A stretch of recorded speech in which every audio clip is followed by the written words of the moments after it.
मैं पंडित मुकेश भारद्वाज भाग्यम के नए एपिसोड में आपका एक बार फिर से स्वागत करता हूं। 29 नवंबर 2019 मार्गशीर्ष मास है, शुक्ल पक्ष चल रहा है, तिथि तृतीया है, वार शुक्रवार है, विक्रम संवत 2076 चल रहा है, परिधावी नाम का संवत्सर चल रहा है, शक संवत 1941 है। सूर्य इस समय दक्षिणायन स्थिति के अंदर है, हेमंत ऋतु चल रही है। अंग्रेजी तारीख 29 नवंबर और ईस्वी सन 2019 है। मुस्लिम तारीख 1 रबीउल सानी माह चल रहा है और हिजरी संवत 1441 चल रहा है। पंचांग में आज की तिथि तृतीया है जो रात्रि में 5:40 तक रहने वाली है। उसके उपरांत चतुर्थी तिथि शुरू हो जाएगी। नक्षत्र मूल है, दिन में 7:34 तक, उसके उपरांत पूर्वाषाढ़ा नक्षत्र शुरू हो जाएगा। योग शूल है, दिन में 2:48 तक, उसके उपरांत गण योग शुरू हो जाएगा। करण गर है, रात्रि में 5:40 तक, उसके उपरांत वणिज करण शुरू हो जाएगा। सूर्योदय जयपुर में 7:01 पर हो रहा है और सूर्यास्त 5:29 पर।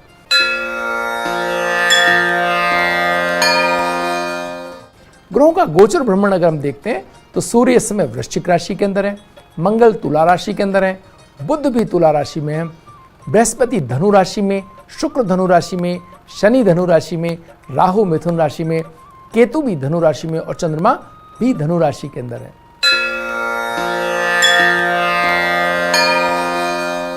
अच्छे कार्यों के लिए श्रेष्ठ चौघड़ियों की अगर हम बात करते हैं तो चर, लाभ और अमृत का चौघड़िया सूर्योदय से लेकर के 10:56 तक है। शुभ का चौघड़िया 12:15 से 1:33 तक है। चर का चौघड़िया 4:10 से सूर्यास्त तक रहेगा।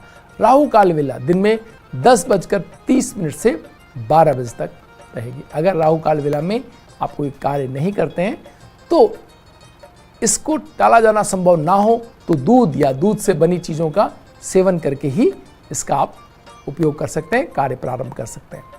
इससे राहु काल के दुष्प्रभाव जो हैं वो कम हो जाएंगे। दिशाशूल की अगर हम बात करें तो आज पश्चिम दिशा में दिशाशूल रहेगा, इसलिए आज इसकी यात्रा टाली जानी चाहिए। अगर आपको पश्चिम दिशा में यात्रा करना है, आवश्यक हो तो प्रारंभ करने से पूर्व खीर या चावल से बने किसी खाद्य पदार्थ का आप सेवन करते हैं, उपयोग करते हैं तो इसके दुष्प्रभावों को आप कम करने की स्थिति में रहेंगे। आज के दिन का मूड अगर हम देखें तो आज इस मायने में विशिष्ट है कि शाम के समय जब आप अपने बच्चों को छत पर लेके जाएंगे तो वहाँ पर सूर्योदय के बाद पश्चिमी आकाश में एक ही राशि में चंद्रमा के आसपास देवगुरु बृहस्पति, दैत्यगुरु शुक्र और न्यायप्रिय प्रदाता ग्रह शनि के दर्शन भी आप करवा सकते हैं। चंद्रमा की धनु राशि में उपस्थिति से धनु राशि में पंचग्रही योग बन रहा है।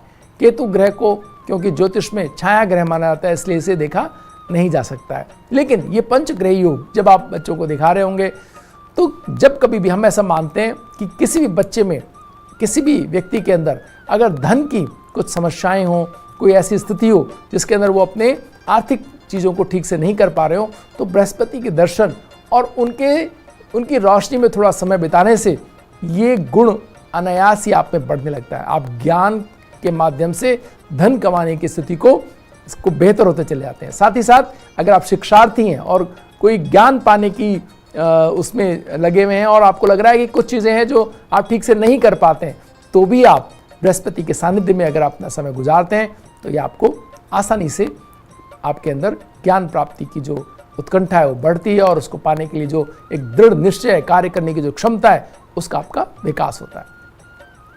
अब हम बात करेंगे अंकों के आयाम में आज के दिन की। मूलांक आज के दिन का 2 है जो चंद्रमा का को प्रतिनिधित्व करता है। भाग्यांक की बात करें तो आज के दिन का भाग्यांक 7 है। तो दोनों अंक 2 और 7 दोनों चंद्रमा से रिलेटिव, एक चंद्रमा की नेगेटिव एनर्जी से और एक चंद्रमा की पॉजिटिव एनर्जी। तो आज के दिन के अंदर आप देखेंगे तो बहुत फ्लक्चुएशन आप देखेंगे। दिन का उपयोग जब आप कर रहे होंगे तो हर किसी को आप भावनात्मक बात करते दिखेंगे। वो कैसे न कैसे अपनी पुरानी बातों को या इमोशनल चीज़ों को सामने रख करके काम करना चाहेगा। सावधानी से आपको आज के दिन का उपयोग करना चाहिए। किसी को भी हर्ट किए बगैर, किसी को भी भावनात्मक ठेस पहुंचाए बगैर आज अगर आप पूरा दिन निकाल पाते हैं तो एक बहुत बेहतर बात होगी। साथ ही साथ अपने अंदर भी आपको ये परिवर्तन लाना होगा कि अगर कोई भावनात्मक बात आपके मन में आ रही है, किसी रिलेट करके उस बात को कहने की इच्छा हो रही है, तो बहुत सावधानी से अपनी बात कहें और उसमें से बहुत तीव्रता यानी भावनाओं की बहुत उच्चता को अगर आप टाल जाने में अगर कामयाब हो जाते हैं तो ये सबसे बेहतर आज के दिन का आप उपयोग कर पाएंगे। तो ये तो था आज के भाग्यांक में मूलांक का महत्व, अंकों का महत्व। रुकते हैं एक छोटे से ब्रेक के लिए, ब्रेक के बाद फिर हाजिर होंगे भाग्यांक में डूज एंड डोंट्स को लेकर के, क्या आपको करना चाहिए क्या नहीं करना चाहिए, बस थोड़ी सी देर बाद। ब्रेक के बाद एक बार फिर बात करते हैं भाग्यांक में डूज एंड डोंट्स की। आज के दिन में आपको क्या करना चाहिए और क्या नहीं करना चाहिए।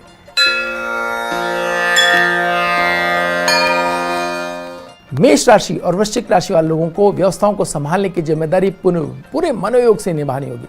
जरा सी लापरवाही तनाव देने वाली साबित हो सकती है, तो अपने नियमित कार्यों के प्रति एकाग्रता बनाए रखें। साथ ही ध्यान रखें कि किसी भी स्थिति में आज आप जानकारी के अनुसार यानी बेस्ट ऑफ योर नॉलेज को गलत तथ्यों पर ना बात करें। यानी ऐसा ना करें कि जो आप कह रहे हैं वो किसी ऐसे आधार हो जिसका जो समस्या में डाल दे आपको, तो वो ना कहें जो ठीक नहीं है। कोई सूचना कोई चीज गलत दावा आप प्रस्तुत ना करें, वरना आपकी पोजीशन आज ठीक नहीं रह सकती है। आपको बहुत सारी चीज़ों के लिए दबाव हो सकता है, पुरानी बातों को लेकर के भी फिर आपकी खिंचाई हो सकती है। तो बहुत समझदारी से उन बातों को ही कहें जिनके प्रमाण आपके पास हो।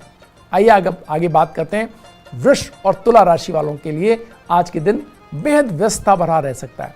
हर व्यक्ति बस थोड़ा सा जोखिम उठाने को तैयार रहे, साहस दिखाए। सही समय पर साहस दिखाने का ये समय है। अगर आपने सही समय पर साहस दिखाया तो आप ज़्यादा लाभ प्राप्त कर सकते हैं, चाहे वो शेयर मार्केट हो, चाहे बॉस के सामने अपनी बात कहने का हो, या अपने परिवार में अपनी बात को ठीक से रखने का हो।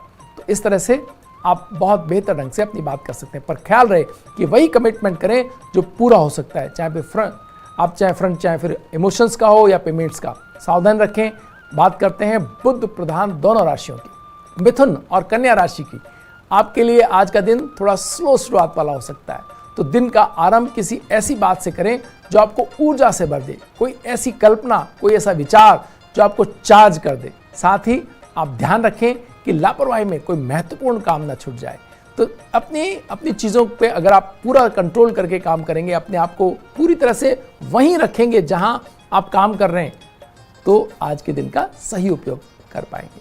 आइए अब बात करते हैं कर्क राशि वालों के लिए क्या है आज के दिन में डूज एंड डोंट्स। कर्क राशि वाले चंद्र प्रधान लोगों को किसी खास मौके पर अपने निकटवर्ती लोगों से असहज करने वाले व्यवहार पर सहज प्रतिक्रिया देकर के तनावपूर्ण स्थिति को संभालने की दक्षता दिखानी होगी, और बचना होगा ऐसे शब्दों से जो शब्द उन्हें या तो परेशान कर दें या आपके अंदर कोई ऐसा तनाव पैदा कर दें। तो अगर दोनों स्थितियों को आपने सही से किया तो बेहतर स्थिति आप कर पाएंगे। अब बात करते हैं सिंह राशि वाले लोगों के लिए। सिंह राशि वाले लोग जो ईमानदारी से अपने काम करना चाहते हैं, ऐसे लोगों को आज सावधानी रखनी होगी, क्योंकि वो इल्जाम लेना नहीं चाहते और धन का लेन देन जो करें तो बहुत ही सावधानी से करें।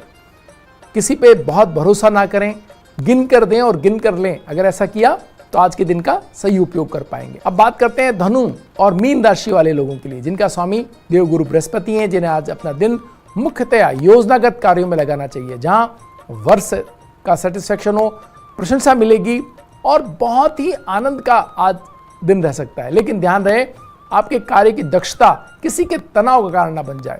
आइए अब बात करते हैं मकर और कुंभ राशि की। आज आपको अपने पिछले किए गए वादों को पूरा करने की स्थिति का सामना करना पड़ सकता है। कोशिश करें कि आपने जो कहा है वो पूरा हो, विश्वसनीयता बढ़ेगी आपकी इससे। साथ ही बचना होगा अनुशासन के नाम पर अतिरिक्त कठोरता दिखाने से। अब बात करते हैं सितारों की।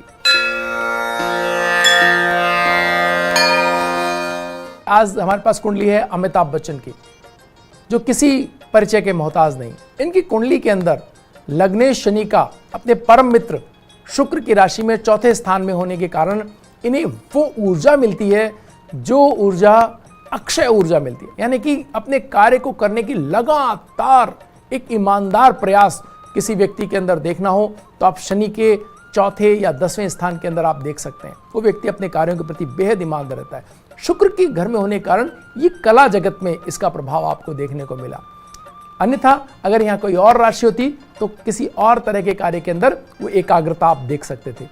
साथ ही साथ आय स्थान के स्वामी और स्थिर धन संपदा एवं वाणी स्थान के स्वामी बृहस्पति का उच्च राशि में होने के कारण इनके जीवन के अंदर वो ऊंचाई, वो गरिमामय जीवन जीने की इनको प्रेरणा मिली।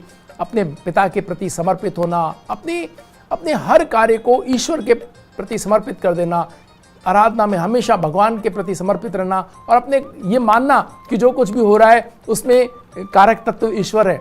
ये जो बात है, ये जो विनम्रता है, ये जो आत्मा की जो गहराई है, ये सारे गुण उच्च के बृहस्पति के गुण हैं।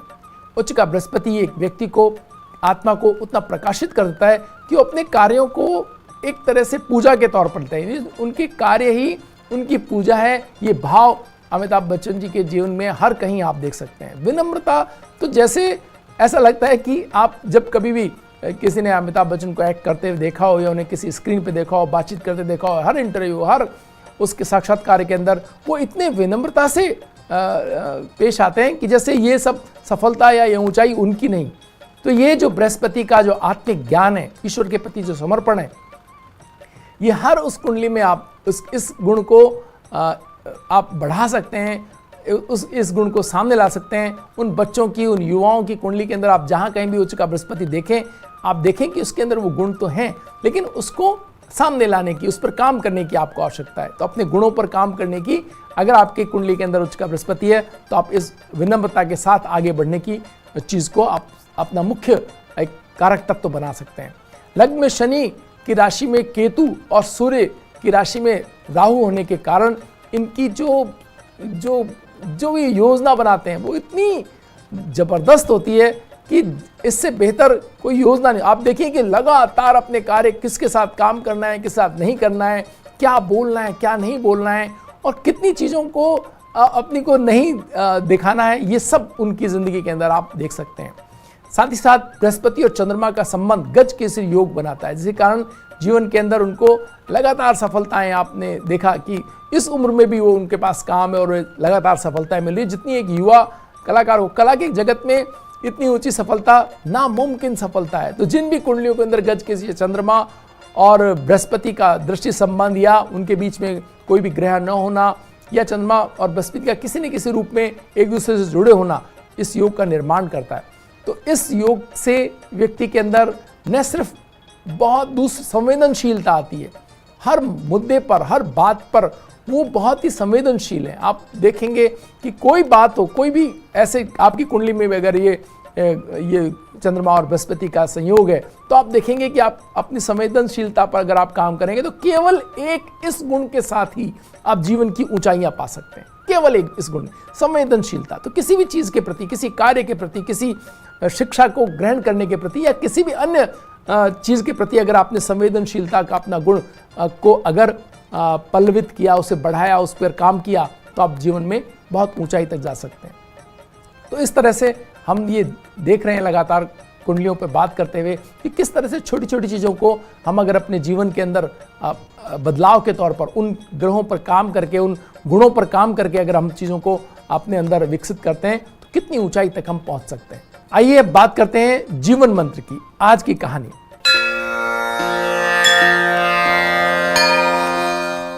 आज की कहानी में हम बात करेंगे एक सहनशीलता की। बंद दुकान में कहीं से घूमता फिरता एक सांप एक दुकान के अंदर चला गया। दुकान में रखी एक आरी से वो टकरा गया। सांप मामूली सा जख्म सांप को हुआ था, वो उसको छोड़ के आगे बढ़ सकता था, लेकिन घबराहट में सांप ने पलटकर आरी पर पूरी ताकत से डंक मार दिया, जिसके कारण उसके मुंह में खून बहना शुरू हो गया। अब की बार सांप ने अपनी व्यवहार के अनुसार आरी से लिपट कर उसे जकड़ करके दम घोंट करके उसको मारने की कोशिश शुरू करी। सांप अपने गुस्से की वजह से बुरी तरह घायल हो गया। दूसरे दिन जब दुकानदार ने दुकान खोली तो सांप को आरी से लिपटा हुआ और मरा हुआ पाया, जो किसी और कारण से नहीं, केवल अपने तैश और अपने गुस्से की भेंट चढ़ गया। कभी कभी गुस्से में कुछ लोग दूसरों को हानि पहुंचाने की कोशिश करते हैं, उन्हें नहीं पता चलता कि वो अपना ही नुकसान कर रहे हैं। कहानी का सार यह है कि जिंदगी कभी कभी हमें कुछ ऐसी चीज़ों से, कुछ नकारात्मक लोगों से, कुछ घटनाओं से, कुछ कामों से और कुछ बातों से टकरा देती है। हम उनके आमने सामने जाते हैं, लेकिन हमें उन्हें इग्नोर करना सीखना चाहिए। अपने आप को मानसिक मजबूती के साथ इग्नोर करने की बड़ी आदत अपने अंदर विकसित हमें करनी चाहिए, क्योंकि हम कितनी चीज़ों को टकरा करके और उनके साथ अपना व्यर्थ शक्ति प्रदर्शन करेंगे और उसमें सफल हुए तो भी और नहीं हुए तो भी हमारी बहुत सारी शक्ति उसमें खर्च हो जाएगी। सबसे बड़ी शक्ति सहन शक्ति है। संयम ऐसी सवारी है जो अपने सवार को कभी नहीं गिरने देती, ना किसी के कदमों में और ना किसी की नज़रों में। तो हमें बहुत समझदारी से अपने संयम, अपनी भावनाओं पर काबू पा करके बिना ही बात लोगों से टकराने से बचना चाहिए और जितना हो सके अपने कार्यों के प्रति, अपने जो योजनाओं के प्रति समर्पित होकर के जीवन में आगे बढ़ने की तरफ देखना चाहिए। समय हो चला है एक छोटे से ब्रेक का। ब्रेक के बाद फिर हाजिर होते हैं। बने रहिए भाग्य में हमारे साथ। आज की औषधि की, हमारे बुजुर्गों ने कहा है, पहला सुख निरोगी काया, हेल्थ इज वेल्थ। तो चलिए आज बात करते हैं आज के दिव्य औषधि की। ये दिव्य औषधि है तुलसी। तुलसी अपने गुणों के कारण भारतीय संस्कृति में धार्मिक महत्व पाती है। तुलसी का धार्मिक महत्व इतना है कि सभी शुभ कार्यों और व्रत आदि में सबसे पहले तुलसी दल को ही ग्रहण किया जाता है। यहाँ तक कि मृत्यु और अंतिम क्षणों में भी जीवन का अंतिम अध तुलसी पत्र से होता है। स्वास्थ्य की दृष्टि से आजकल फैल रहे हर तरह के रोग संक्रमणों में स्वाइन फ्लू, डेंगू, चिकनगुनिया आदि रोगों में तुलसी का शानदार परिणाम है। संक्रमण रोगों में के साथ ही तुलसी सभी तरह के असंक्रामक रोगों में भी बहुत लाभकारी औषधि है। सभी तरह के ज्वर और फ्लू में बेहद उपयोगी है। साथ ही श्वास रोग, कफयुक्त खांसी, पाचन संबंधी रोग, त्वचा रोग आदि में विशिष्ट औषधि है। प्रतिदिन खाली पेट 2 तुलसी के या 5 तुलसी दल लेने से रोग प्रतिरोधक क्षमता बढ़ती है आपकी। तुलसी का स्पर्श भी पुण्यकारी माना जाता है, इसलिए तुलसी की माला बनाकर उसे मंत्र पाठ करते हैं तो हमें ज़्यादा पुण्य प्राप्त होते हैं, ऐसा कहा गया है। इस माला को पहनने से हृदय रोगों में लाभ मिलता है। अपने दिव्य गुणों के कारण ही तुलसी भारतीय समाज में पूज्य मानी गई है। तो अपने हर घर में जहाँ कहीं भी आप लगा सकते हो तुलसी का पौधा लगाइए। अगर ईशान कोण में, उत्तर पूर्व में लगा सकते हो, इससे बढ़िया कोई बात नहीं है। आइए बात करते हैं वास्तु टिप की। भवन के दक्षिण पश्चिम कोने को यानी नैऋत्य कोण को कभी भी खुला ना रहने दें। इस कोने का निर्माण शेष भवन से हमेशा ऊंचा रखा जाना चाहिए। इस कोने का धरातल और छत दोनों ही शेष निर्माण से ऊंचे हों तो वास्तु के अनुसार बहुत बढ़िया रहता है। भवन का ये कोना हमेशा पूरे भवन की अपेक्षा भारी सामान से भरा हुआ होना चाहिए। चाहें तो घर का वो सामान या स्टोर रूम के रूप में रख सकते हैं, जो कभी आपके काम में देर से भी आता हो तो भी उसको यहाँ रख सकते हैं। अपने ऐसे सामान को जिसे आप बहुत जल्दी यूज़ नहीं करना चाहते हो वो भी यहाँ पर रख सकते हैं। साथ ही साथ इस स्थान को डबल मंजिल यानी कि अगर 1 मंजिला घर है तो उसके ऊपर एक स्टोर के रूप में या एक ऐसे रूम के रूप में जिसे आप कभी कभी काम में लेते हो तो भी हमें यहाँ पर ऊपर एक रूम बनाना चाहिए। अगर इसकी प्राकृतिक रूप से महत्व समझें तो पूरा टाइम सूर्य जो है वो दक्षिण भाग में रहता है। तो दक्षिण भाग में सूर्य रहने से अगर यहाँ का स्थान खुला होगा या यहाँ से हवाएं आएंगी तो ये एक तरह से गर्म हमारे जो है भवन में प्रवेश करेंगी यहाँ से, और इससे हमारे घर के अंदर एक अलग तरह का टेम्परामेंट लोगों के अंदर रहेगा, जो स्वभाव तौर पर थोड़ा सा नाराजगी या एक दूसरे को उल्हाने देने वाला या धीरे धीरे चिड़चिड़ेपन से होते हुए एक बेहद गुस्से से भरे हुए व्यक्ति के तौर पर भी आपको पहुंचा सकता है आपका स्वभाव।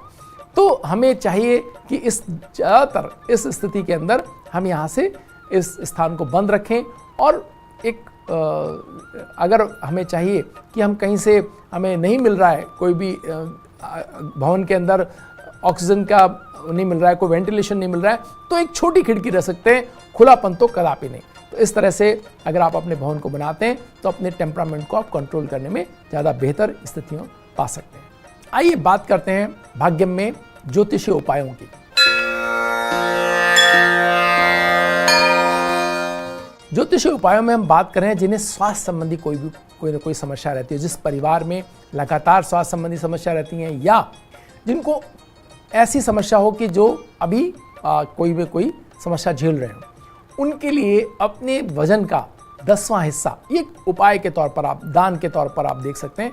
10वां हिस्सा गेहूं और उसका 10वां हिस्सा गुड़ के रूप में अगर आप दान करते हैं तो आप देखेंगे कि इसको हम तुलादान कहते हैं। तुलादान के रूप में अगर ये अन्न आपके उन जरूरतमंदों को दिया जाता है जिनके पास भोजन संबंधी समस्याएं हों, तो ये एक बेहतर स्वास्थ्य के लिए आपको एक स्थिति प्रदान करता है। साथ ही साथ आप एक मंत्र ओम होम जूम से, यानी ये मृत्युंजय मंत्र का बीज मंत्र है, इस मंत्र का भी अगर आप उच्चारण करते हैं तो आप पाएंगे कि आपके स्वास्थ्य में निरंतर एक सुधार होने की ओर आप आगे बढ़ेंगे। पूर्ण मृत्युंजय मंत्र का पालन करने के लिए एक पूरा व्यवस्था है। उस व्यवस्था को अगर पालना करने की स्थिति में नहीं हो आप, तो ये जो है ओम होम जूम से ये जो मंत्र है, इस मंत्र का आप लगातार किसी भी स्थितियों में लेटे हुए भी इवन आप इसको करते आप कर सकते हैं, आपके परिवार के लोग कर सकते हैं आपके लिए। और इस तरह से आप देखेंगे कि ये जो अन्नदान है, जो आपका किया हुआ ये जो मंत्रोच्चार है, ये आपको बहुत जल्दी शीघ्र स्वास्थ्य लाभ देने की स्थिति के अंदर है। आप किसी भी स्वास्थ्य की समस्या के अंदर अगर सूर्य के सानिध्य में होते हैं तो आप देखेंगे कि आप बहुत जल्दी स्वास्थ्य लाभ प्राप्त करते हुए दिखाई देंगे।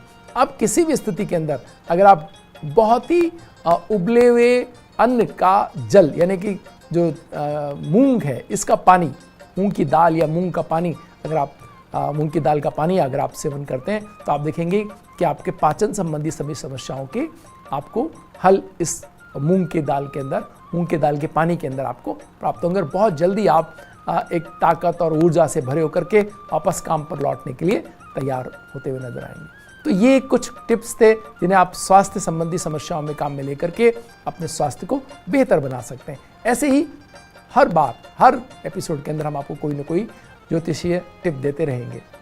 आज के एपिसोड में इतना ही। हम फिर मिलेंगे कल भाग्यम के नए एपिसोड के साथ। तब तक के लिए नमस्कार।